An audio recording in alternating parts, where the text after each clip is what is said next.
Hello, and welcome to Elizabeth's World, minus COVID, episode 8120. I have some really great news today. I have now won an Emmy, an Oscar, and a Tony for my episodes, so I only need the other one to be an EGOT winner. I know it seems strange that they gave me awards during a non-award season, but they just keep arriving at my house. It's very exciting. Violin tip of the day. Today we have our guest with us, and she is going to be showing us the most beautiful bow arm. So Mia, are you at the frog? No. Okay, right, that's called the bad area, right? Yes, okay. So we're at the frog. Good. So is your shoulder relaxed? Relax everything. Relax. Good, sweetie. Beautiful. So if you look here at her pinky, look at that. Do you feel the weight in your pinky? Yes. And look at her knuckles. Softer? Yes. Her huggers are perfect. Eventually this sound finger is going to kick into action. Good. Can you play just a long legato 2D opens?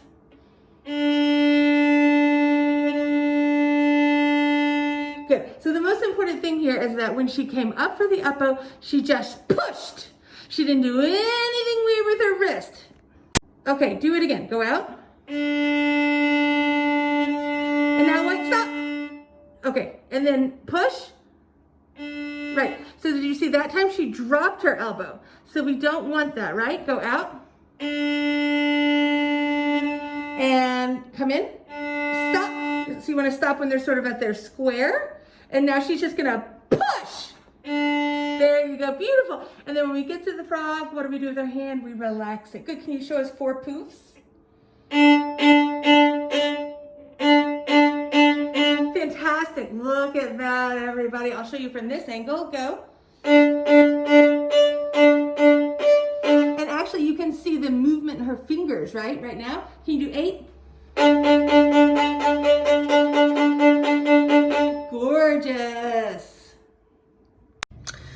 I've gotten some questions. The first one for today is, what do I think of houseplants? Well, I don't think much of them because let me tell you, if you have not kept a child alive, it is so much work. You have to make sure that the child is always breathing, that the child is well. You have to feed it. You have to give it like education.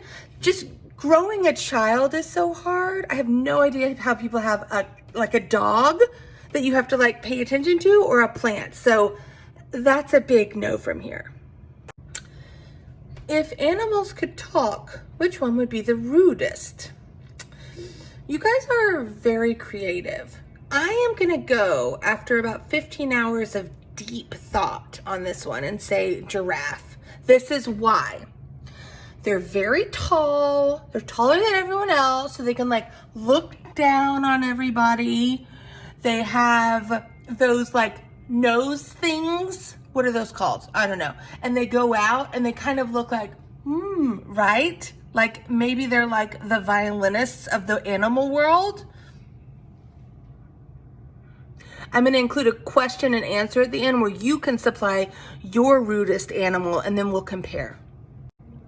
Okay, so Michael just said, do I think all giraffes are judgmental? Obviously they're judgmental, Michael, like, of course. Why would they not be judgmental? And they're also thick. They're tall and they keep it all to themselves, which is actually quite nice. They keep their snobbishness to themselves. They think that they keep it all inside. So the giraffe like puts its snobbishness inside of it. Yeah, and just eats it. And they eat it. But what if they could talk? Then they'd be like, hippo, get away. You're gross. And swim in that water. They would kick it. Okay, well, fine, Michael. What is your snobbiest animal? I would say the hippo. The hippo? Not snobby. It wasn't snobby. It was rudest. Oh, rude. Okay, rudest. You think the hippo? Oh my God! It's gonna like tell you everything that you're doing wrong and then eat you. The hippo? Yes. I don't think it cares. It's just gonna eat you. Okay, so a little update. Now Michael is talking about how people just randomly get eaten by hippos all the time. They're just like walking by the street and a hippo comes out and then... Okay, so Michael is saying that Here's another one. HuffPo says hippos kill nearly 3,000 people a year. Okay, supposedly hippos are like serial killers in the animal kingdom, which goes to my point. They might be the serial killers, but they're not the rudest. That's the giraffes.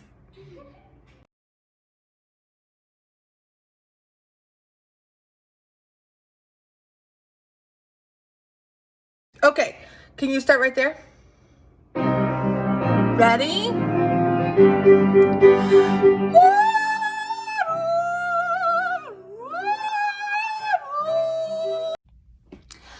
So thank you all for your submissions. And I also get asked all the time to do evaluations of playing or to give feedback, or people have specific technical questions. And the easiest way to do it, I found, is through this wonderful company, Rada Connect. And I'll put up an image after this so you'll know exactly where to go. And I'll make it in my bio too. But basically you submit your playing or your child's playing, and then I'll send you back a video that talks about anything you want or answers any questions or just sort of goes over everything. I've done this all over the world, like 5 in Australia, Taiwan. Yesterday I did one in Lebanon, all over the United States. I think it's really fun to meet people from all over. So if you're interested, for the next 3 or 4 days, I think till the 16th, I'm doing a 25% off on Rada Connect. So the code, if you go to Rada, is Fadely25. And that's a pretty... Okay, it might have cut off. So the code at Rada is Fadely25, and that'll give you 25% off. And I'd love to hear you, and it ends this weekend. Quote of the day from Emerson: love of beauty is taste. The creation of beauty is art.